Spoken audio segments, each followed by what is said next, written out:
എനിക്ക് ശരിയാണെന്ന് തോന്നിയ പാതയിൽ കൂടി ഞാൻ സഞ്ചരിച്ചിട്ടുണ്ട്.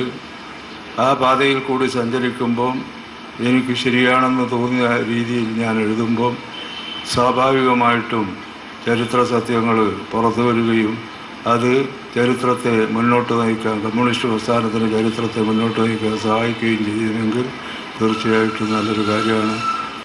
ശരിയുടെ ജനപക്ഷമായിരുന്നു MVRൻ്റേത്. അതുകൊണ്ട് തന്നെയാണ് എൻ്റെ കഥ ഈ നാടിൻ്റെ കഥയാണെന്ന് തുറന്നു പറയാൻ MVRനായത്.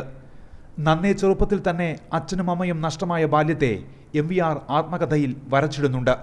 കഠിനമായ ജീവിത സാഹചര്യങ്ങൾ, പട്ടിണി കിടന്ന ബാല്യം, AKGക്ക് മാലയിട്ട് പിന്നീട് AKGക്കൊപ്പം കേരള രാഷ്ട്രീയത്തെ തന്നെ നയിച്ചു MVR. ആദ്യകാല കമ്മ്യൂണിസ്റ്റ് രാഷ്ട്രീയ പ്രവർത്തകർ സഞ്ചരിച്ച മുൾവഴിയായിരുന്നു MVRൻ്റേത്. പോലീസ് മർദ്ദനം, ഒളിവ് ജീവിതം, ജയിലറ എന്നിങ്ങനെയുള്ള ജീവിത സഞ്ചാരങ്ങൾ. അടിയന്തരാവസ്ഥക്കാലത്ത് ജയിലിലാകുമ്പോഴും അത് സൃഷ്ടിച്ച ഗുണപരമായ മാറ്റങ്ങളും MVR ആത്മകഥയിൽ വരച്ചിടുന്നുണ്ട്. AKG എന്ന വിപ്ലവ നക്ഷത്രത്തിന്റെ അസ്തമനം MVRനെ തെല്ലൊന്നു തളർത്തി. പിന്നെയും ധീരമായി മുന്നോട്ട്.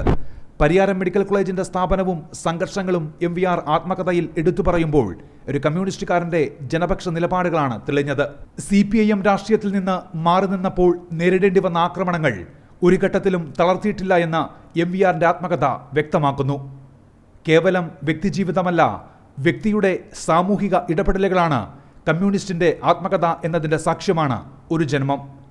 കമ്മ്യൂണിസ്റ്റ് പാർട്ടികളുടെ വഴിമാറി നടത്തങ്ങളെയും ജനവിരുദ്ധ നിലപാടുകളെയും തുറന്നെതിർത്തുകൊണ്ടാണ് MVRന്റെ ആത്മകഥ അവസാനിക്കുന്നത്.